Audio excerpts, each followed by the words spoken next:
अस्सलाम वालेकुम dear students. आज के लेक्चर में हम बात करेंगे यूनिट्स ऑफ केसी। याद रखिए कि यूनिट ऑफ केसी के बारे में हम डायरेक्ट ये नहीं कह सकते हैं कि केसी का यूनिट ये है या ये वाला केसी का यूनिट हो सकता है। जिस तरह हम कहते हैं कि मोलैरिटी का यूनिट है मोल पर डीएम क्यूब, मोलैरिटी का है मोल पर केजी, या टाइम का यूनिट है सेकेंड। इस तरह हम डायरेक्ट नहीं कह सकते हैं किसी की यूनिट के बारे में, क्योंकि हमारे साथ डिफरेंट किस्म की केमिकल रिएक्शन होते हैं। डिफरेंट किस्म की केमिकल रिएक्शन में यानी हमारे पास डिफरेंट किस्म की केमिकल एक्विलिब्रियम भी होते हैं। डिफरेंट किस्म की केमिकल एक्विलिब्रियम के अंदर किसी का यूनिट डिफरेंट होता है, लेकिन तीन किस्म की पॉसिबिलिटीज एराइज होते हैं, बनते हैं किसी यूनिट के बारे में। हाँ, फर्स्ट पॉसिबिलिटी जो है उसको मैं लिखता हूँ केस नंबर 1। फर्स्ट पॉसिबिलिटी को मैं लिखता हूँ केस नंबर 1।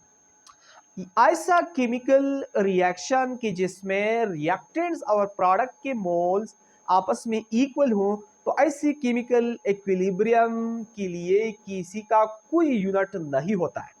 किसी has no unit when reactant number of moles are equal to product number of moles. जब रिएक्टेंट और प्रोडक्ट के नंबर ऑफ मोल्स आपस में बराबर हो, तो ऐसी केमिकल इक्विलिब्रियम के लिए किसी का कोई यूनिट नहीं होता है। आए पहले ये सेंटेंस हम लिखते हैं, Kc has no unit when reactant number of moles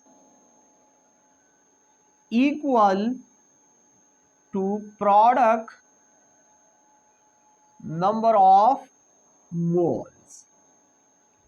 हाँ देखिए स्टूडेंट्स, यहाँ पे मैं एक एग्जांपल उठाता हूँ, एक्सप्लेन करता हूँ, बाकी आप लोगों ने खुद प्रैक्टिस करना है। बहुत सारे एग्जांपल खुद लेने हैं, प्रैक्टिस करना है। अच्छा स्टूडेंट्स, ये देखिए N2 प्लस O2 2NO। हाँ, यहाँ ये ओवरऑल ये एक केमिकल इक्विलिब्रियम है। सपोज ये हमारे साथ केमिकल इक्विलिब्रियम है। हाँ, यहाँ ये वाला पोर्शन देखिए ये रिएक्टेंट है, ये वाला पार्ट देखिए ये प्रोडक्ट है। यहाँ नंबर ऑफ मोल्स देखिए, यहाँ 1 है, 1 मोल नाइट्रोजन है, 1 मोल ऑक्सीजन है।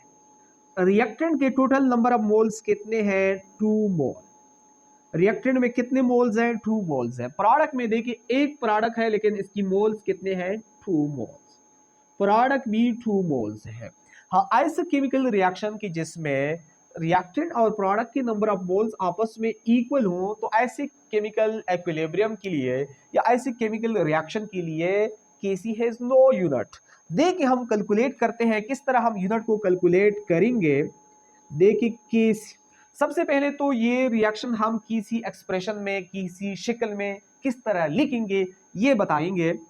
किसी की शक्ल में ये रिएक्शन किस तरह लिखेंगे? प्रोडक्ट नोमिनेटर में लिखेंगे NO। इसकी कंसेंट्रेशन के लिए मैं स्क्वायर ब्रैकेट लिखता हूं। ये आगे जो नंबर ऑफ मोल्स है ये इज अ पावर लिखेंगे, डिवाइड बाय यहाँ पे 2, 1 मोल ऑक्सीजन है, 1 मोल नाइट्रोजन है।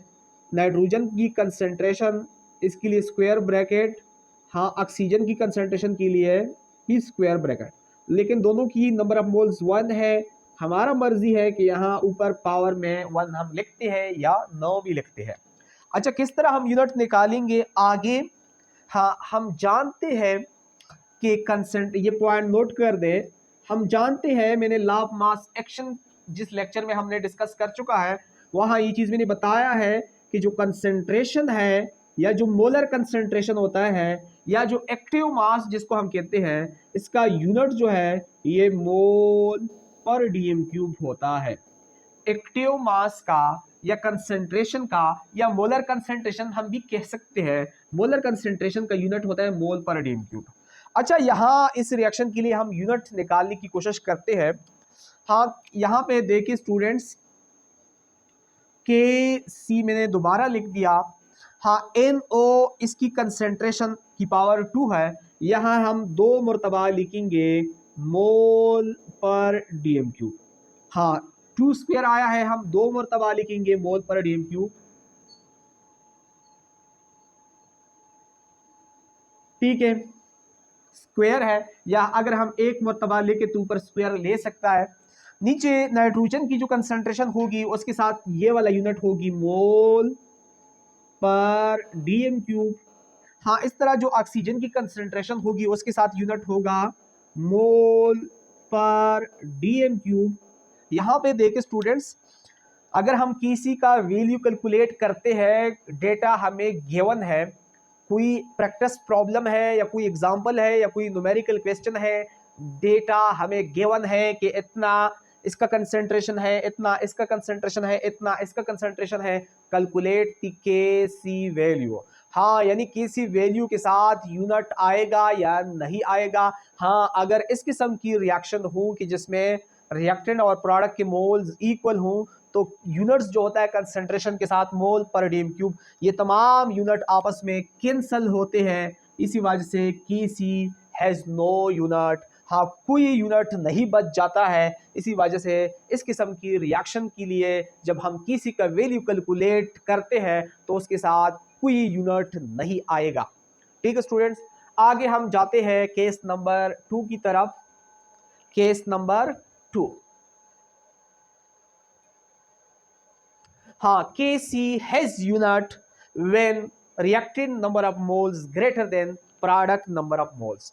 किसी का यूनिट होता है लेकिन तब जब रिएक्टेंट के मोल्स ग्रेटर हों प्रोडक्ट के मोल से। Kc has unit when reactant number of moles greater than product number of moles. जब रिएक्टेंट के मोल्स प्रोडक्ट के नंबर ऑफ मोल्स से ग्रेटर हो तो किसी के यूनिट आ जाता है। आए इसके लिए भी हम एग्जांपल लिखते हैं, एक रिएक्शन पहले लिखते हैं। अच्छा, N2 + 3H2 2NH3। यहां स्टूडेंट्स देखिए, यहां नाइट्रोजन के मोल्स कितने हैं? नाइट्रोजन के मोल 1 मोल है, यहाँ ये 3 मोल है। टोटल यहाँ रिएक्टेंट के मोल्स कितने बनते हैं? 4 मोल्स बनते हैं। प्रोडक्ट में देखिए, प्रोडक्ट में टोटल 2 मोल्स है, 2 मोल्स NH3 है। हाँ, इस किस्म का जो केमिकल इक्विलिब्रियम होता है, हाँ उसी का Kc का यूनिट भी होता है। देखिए स्टूडेंट, सबसे पहले ये इस किस्म की रिएक्शन या केमिकल इक्विलिब्रियम किस तरह Kc शक्ल में लिखेंगे।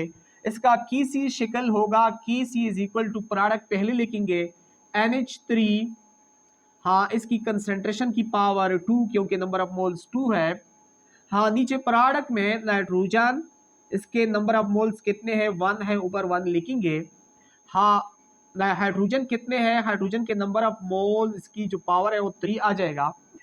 अब अगर न्यूमेरिकल क्वेश्चन में कोई डेटा वगैरह गिवन हो कि केमिकल इक्विलिब्रियम है ये वाला, केमिकल इक्विलिब्रियम में अमोनिया की कंसंट्रेशन इतना है, हाइड्रोजन का कंसंट्रेशन इतना है, नाइट्रोजन का कंसंट्रेशन इतना है, कैलकुलेट दी Kc वैल्यू। अगर हम Kc वैल्यू कैलकुलेट करेंगे तो वहां यूनिट भी आना चाहिए। किस तरह? क्योंकि यहाँ पे इस तरह यूनिट आ जाते हैं। सपोज हम डेटा पुटअप करते हैं, हाँ इसकी जगह हम जो डेटा पुटअप करेंगे कंसंट्रेशन के लिए यूनिट लिखेंगे मोल पर डीएम क्यूब, हाँ ऊपर 2 है स्क्वायर लिखेंगे, नीचे इसकी जगह मोल पर डीएम क्यूब, इसकी पावर 1 है, 1 लिखने की जरूरत नहीं है, चलो लिखते हैं।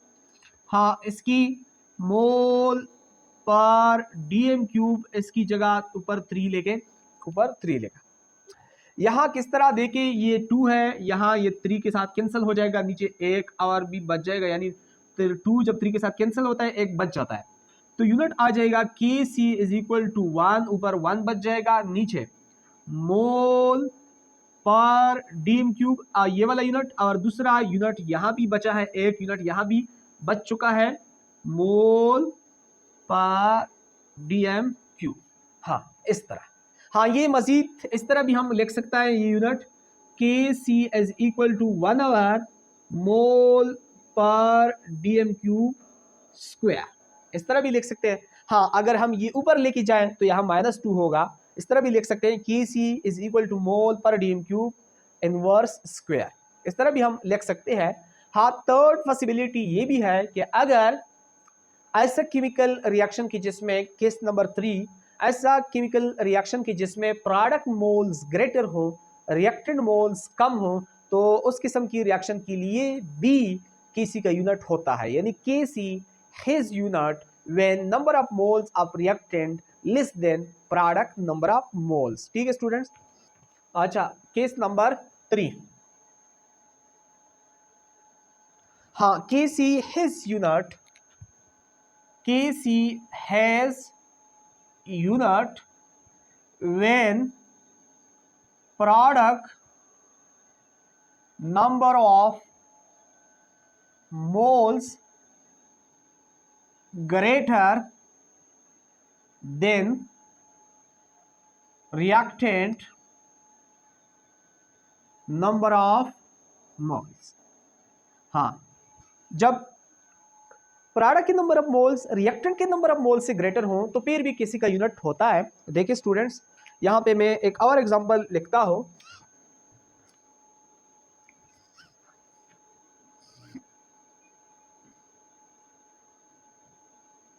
उसमें ये वाला देखिए स्टूडेंट्स, चलो एक और लिखता हूं, कोशिश करता हूं। हाँ, ये वाला,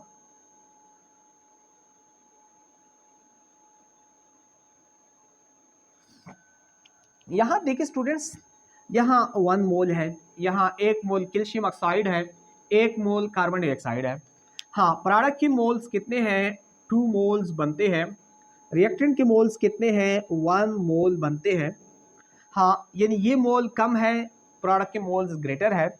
हाँ, केसी फॉर्म इसका किस तरह लिखेंगे स्टूडेंट? केसी, इसकी शक्ल या जो केसी एक्सप्रेशन है, KC is equal to calcium oxide की इसकी कंसंट्रेशन की पावर 1, क्योंकि 1 मोल है। कार्बन डाइऑक्साइड इसकी कंसंट्रेशन की पावर 1, क्योंकि 1 मोल है, डिवाइड बाय कैल्शियम कार्बोनेट की कंसंट्रेशन हम लिखेंगे ये पावर 1। हाँ, अगर हम यूनिट पुटअप कर ले, अगर यहाँ हम यूनिट पुटअप कर ले, कैल्शियम ऑक्साइड की जगह मोल पर डीएम क्यूब लगा ले। हाँ, इसकी जगह हम लगा ले मोल per DM cube, divide by इसकी जगह मोल पर डीएम क्यूब लगा ले, तो यहाँ पे देखिए स्टूडेंट्स कि ये एक इसके साथ कैंसिल हो जाएगा। हाँ, केसी का यूनिट आ जाएगा, KC is equal to 1, KC is equal to mole per DM cube, ये यूनिट आ जाता है। ठीक है स्टूडेंट्स। हाँ, आप लोग यहाँ कंफ्यूज ना हो जाए कि यहाँ पे सर स्क्वायर ब्रैकेट लिख रहा था और यहाँ पे राउंड ब्रैकेट लिखता है। स्क्वायर ब्रैकेट का मतलब होता है कंसंट्रेशन। अगर हम मोल पर डीएम क्यूब लिखते हैं तो मोल पर डीएम क्यूब ये भी कंसंट्रेशन का यूनिट है, तो इसी वजह से पेन लिखने की जरूरत नहीं है। यहाँ पे दोबारा स्क्वायर ब्रैकेट की लिखने की जरूरत नहीं है, क्योंकि मोल पर डीएम क्यूब हमने किसके लिए लिखा है? कंसंट्रेशन के लिए लिखा है ना, इसी वजह से दोबारा लिखने की जरूरत नहीं है। बाकी ये 3 केसेस याद रखें कि 3 किस्म की पॉसिबिलिटी हमारे पास केसी यूनिट के बारे में बन सकता है। हाँ, यहाँ से फिर आप लोगों ने केसी के यूनिट निकालना है। हाँ स्टूडेंट्स, आगे आप लोगों ने एक और चीज़ नोट करना है। अच्छा स्टूडेंट्स, आप लोगों ने ये नोट करना है कि अगर कोई पूछ ले कि केपी का क्या यूनिट होगा, केपी का, तो बिल्कुल यही तरीका है, इस तरह यूनिट निकालना है। लेकिन केपी का मतलब होता है पार्शियल प्रेशर कांस्टेंट, ये तो पार्शियल प्रेशर कांस्टेंट है। हाँ, प्रेशर है, प्रेशर का यूनिट हम एटीएम अक्सर लेता है, एटीएम। हाँ, लेकिन इस तरह अगर हमारे पास कोई इक्वेशन हो, वहाँ एटीएम प्रोडक्ट की जगह प्रोडक्ट के लिए नोमिनेटर में हम एटीएम लिखेंगे, डिनोमिनेटर के लिए रिएक्टेंट को, यानी रिएक्टेंट के लिए हम डिनोमिनेटर में एटीएम लिखेंगे। तो इस तरह हम बिल्कुल तरीका यही है, लेकिन हम मोल पर डीएम क्यूब जो है इसकी जगह हम एटीएम लगाएंगे। ठीक है, कैलकुलेशन तरीका यही है, यही पॉसिबिलिटी है। बस हमने ये तो मोलर कंसंट्रेशन या एक्टिव मास का यूनिट था केसी के केस में। हाँ, हम मोल पर डीएम क्यूब पुटअप करेंगे, लेकिन केपी की शक्ल में हम एटीएम लगाएंगे, यूनिट एटीएम में आ जाएगा। ठीक है स्टूडेंट्स।